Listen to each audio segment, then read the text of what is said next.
Yo, it's Tyro, and if you can tell from the title, it says Chapter 1, Part 1. There's a reason. It's not because I had a stroke or anything. It's literally because I've been gone for so long. There's a lot of stuff that's been happening lately. I'll explain more in the outro, but the basic gist is had to do all this other stuff, then write. So, I only got around 50% of the story that I want to tell written. I don't really like doing improvisation because I don't really remember what I say after. So, that's why it's gonna be chapter 1, part 1. Without further ado, roll the intro and enjoy the what if.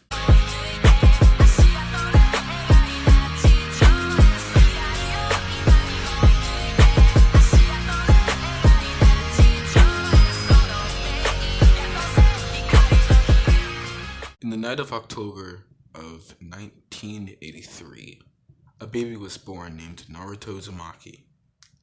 And at first glance, his parents knew exactly what to do with their child.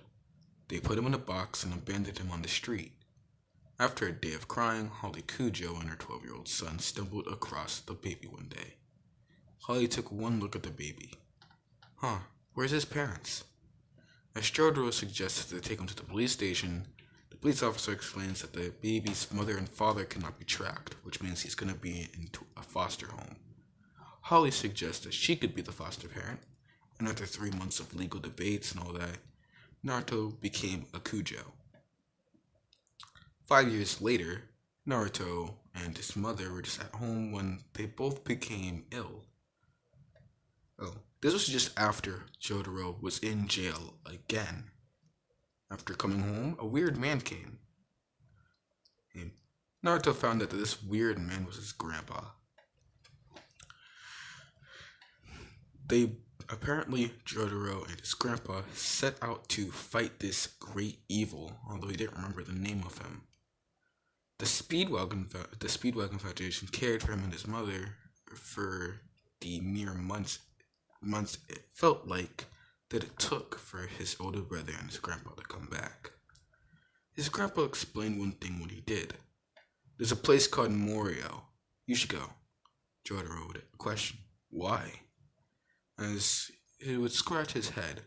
Well, you see, one night, specifically in 1983, it was my birthday. I went out partying in Morio, and, well, as Jotaro pinched his nose. Good frickin' grief. You cheated, didn't you, Grandpa?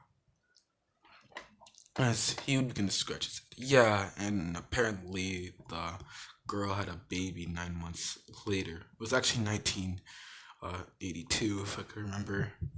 Years are getting to me. Yeah. As Naruto would ask Jotaro, does that mean I have an uncle? Yeah, good grief. As then and within that 2 weeks, they moved to Morio. Holly Kujo knocked on the Higashikata's house. A 5-year-old boy popped out. Hello, my name is Josuke Higashikata. As Holly would ask if the young boy can get his mom. His mom, Tomoko, sorry I cannot read, came to the door. Hello? Who is this? As Holly explained, I'm Holly Kujo. I'm Joseph Joestar's granddaughter. Tomoko looked at her stepdaughter, quote-unquote. Damn, you look just like my age. What do you mean? Is this some type of joke? As Holly pulled a picture of him and her grandfather posing. Nope, it's not a joke. You see, we're just living down the street. We only came to say hi. As Josuke and Naruto looked at each other. Josuke looked. This guy doesn't look older than me. He's my nephew? So Naruto looked back. Oh, good grief. This guy with a weird pompadour is my uncle? But besides their first impressions of each other, they got along just fine. In fact, they were best friends, and after a week, they began to hang out late at night, when Josuke got lost. They were playing tag, but Josuke decided to go out of bounds what they set, which was the block, to try and trick Naruto. After what it felt like hours to find Josuke. Naruto looked at his hand. It was weird. He could see another hand. It was red with black swirls. Naruto just kept on crying and eventually placed one of his hands in the ground, kind of weeping as he would yell, "Josuke, where are you?" When the ground began to take a weird shape, a giant whirlpool with one giant hole. Naruto would look in it and he would see movement. It was like he was on the back of something that was running as the thing was laughing. Naruto jumped through the whirlpool and it was surprising for both of them. Naruto seemingly was teleported from Josuke's back. Naruto jumped out the whirlpool, and because the whirlpool was closing, the space had to fill in the gap, which means that Josuke's back was twisting and twirling as the bones and muscles moved in the same direction as the swirl was closing. Josuke screamed in pain. His back was basically broken. He only had minutes to live when his stand appeared. Naruto saw it too. The giant stand, although this was its only time doing this so far, moved on its own to save its user. He hit Josuke's back and reversed it, quote unquote, to back where it was originally. Naruto and Josuke both looked at each other's stand as they realized they have a special ability. After 11 years, Naruto and Josuke got used to their new powers. It took a bunch of trial and error, but they eventually figured it out and how they best used their powers. It was 1999.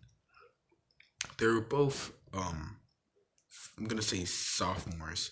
They were both sophomores at the time, and they both had their own gist. No one wanted to mess with either of them, as they were both as seen as bizarre. Naruto somehow was able to steal money back from bullies and giving it back to the kids, which meant that most people in his neighborhood liked him except for, all bullies. Josuke was a bit different. All the girls loved him, but most guys hated him. Not because that he was getting all the attention, but because he had this weird ability of just beating someone up without even needing to touch them, and reversing their face back to how it was originally. He also had a pompadour, and if you ever commented anything mean about it, well, you got the wrath of Josuke Higashikata. Although their two names were different, they were also known to be cousins, as the whole uncle and nephew thing they didn't like, and they thought cousins was a way better name for it, even brothers, as Naruto would spend more time at Josuke's house than he did his own. One day, Naruto was walking down the street. They were mainly talking about how school went with each other, as they did have separate classes, and this was the only time they actually had to talk before dinner.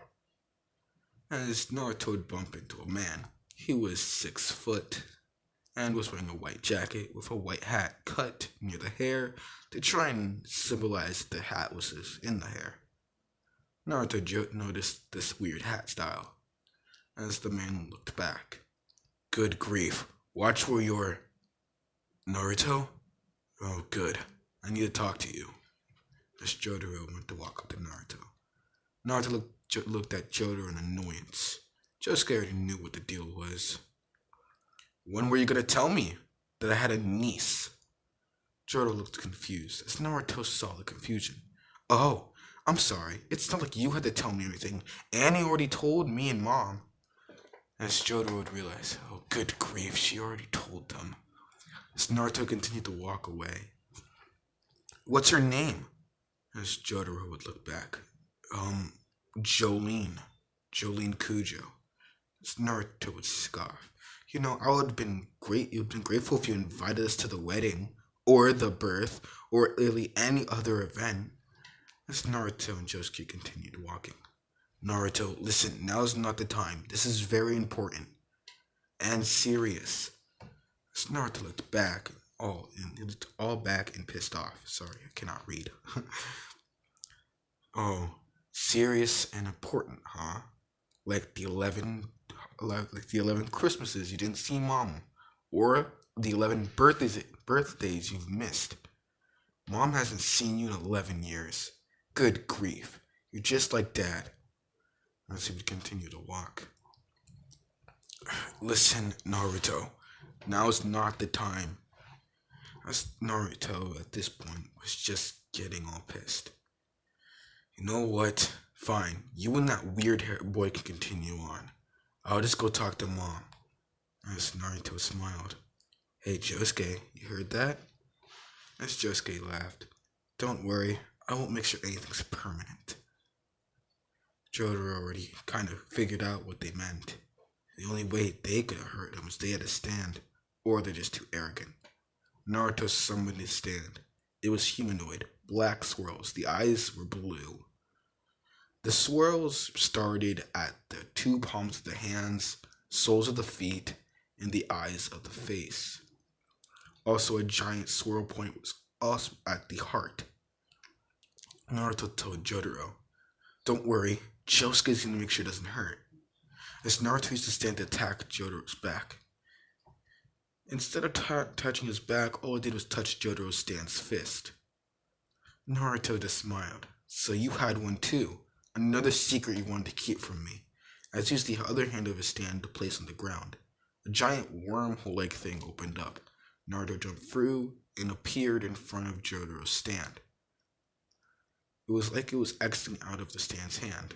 And when that happened, the stand's fist began to twirl in the direction of the swirl, destroying Jotaro's hand, as Josuke would use his crazy diamond to punch the hand to kind of heal it back.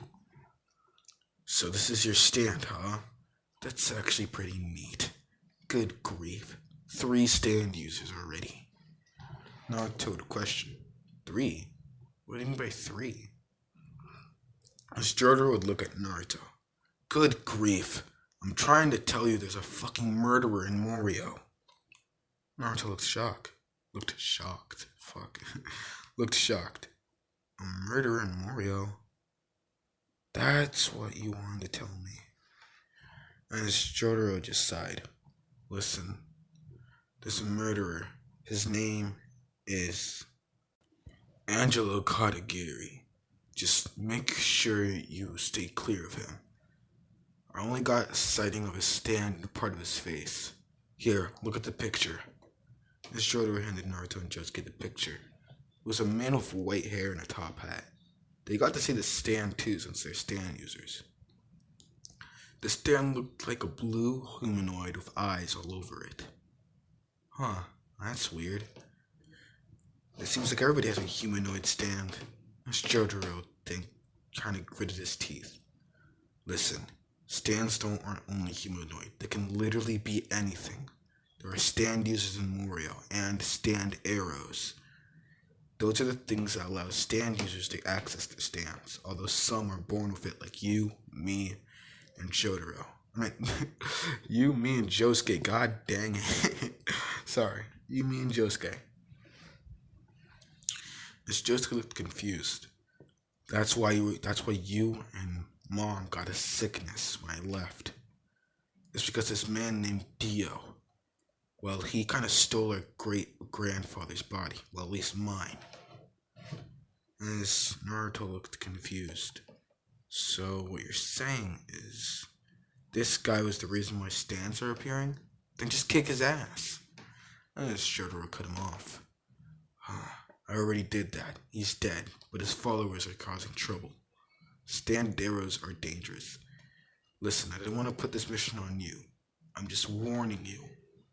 But I am going to tell you if you do see a stand arrow, as he showed a picture of the stand arrow, give it to me immediately.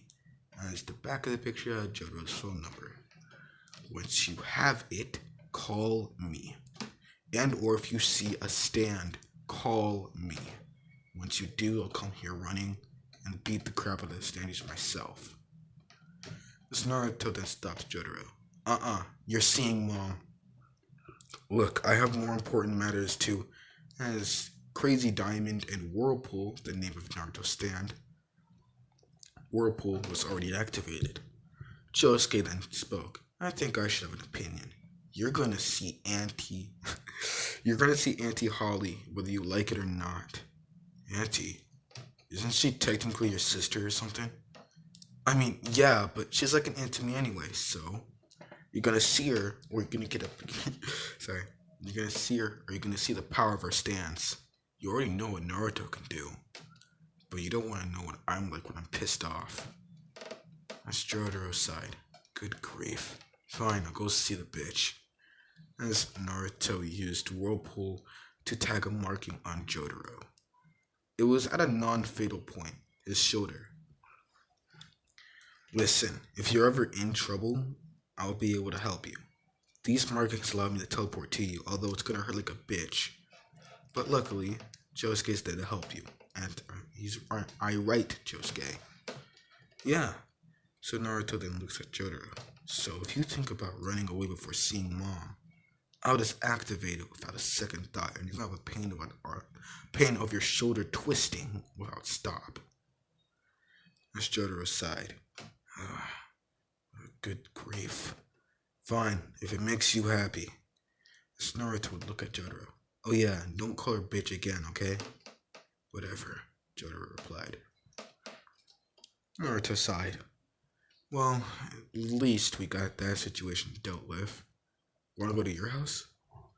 And as Josuke smiled. Yeah, I think my mom's making eggs for dinner again. As Naruto smiled sweet as they ran to Josuke's house. Okay, that was part 1.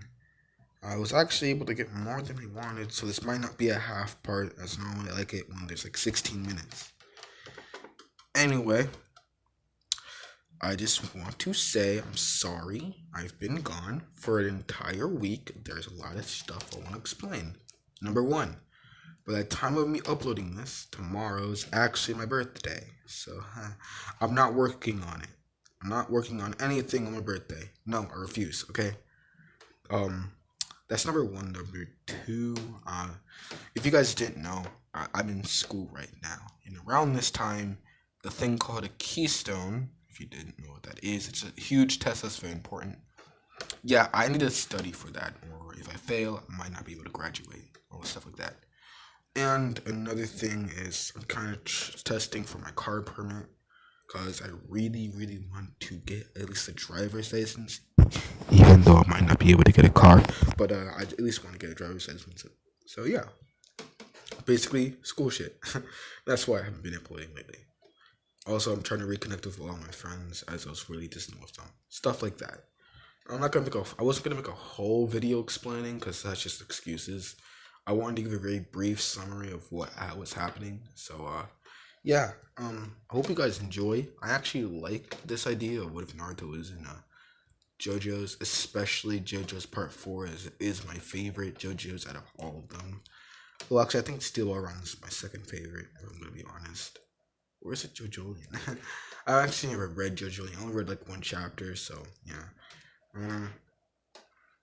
See you guys, and I guess happy birthday to me. But yeah.